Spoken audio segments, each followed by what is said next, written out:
Hindi rin magpapatalo ang Huawei kasi meron din silang affordable smartphone which is the Nova Y73. Dito, hindi siya kasing mura ng mga una nating tinignan. So, sa kanila, ang pinaka-affordable naman is 9,999 pesos. Pero, ang pinagmamalaki naman nila dito is meron 6,620 mAh battery capacity itong smartphone na to. Plus, they have 40 watts turbo charge. So, ibig sabihin, all day use mo siya magagamit and then less hassle ka na mag-charge.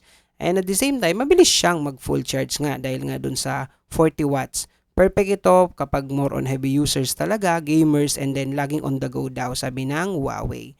Protected na rin to ng drop and water resistance kaya mas safe yung device kahit na aksidenteng natalsikan daw ng mga water, something like that, or aksidente mong nabagsak. And then, meron tong tinatawag na cool feature din which is yung X button easy access. So, one tap lang, diretso ka na kaagad sa mga favorite application mo. So, less hassle na and more convenience na daw sabi ng Huawei.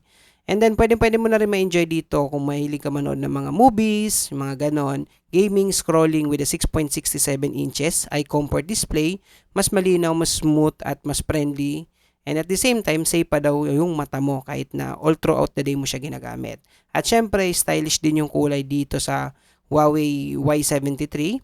So, they have the blue and the black color na pwede kayong pagpilian. So, mas premium compared dun sa ibang devices daw, sabi ng Huawei.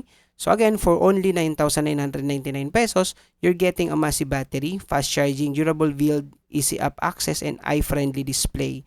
So, ayun yung pinagmamalaki ng Huawei for the Nova Y73.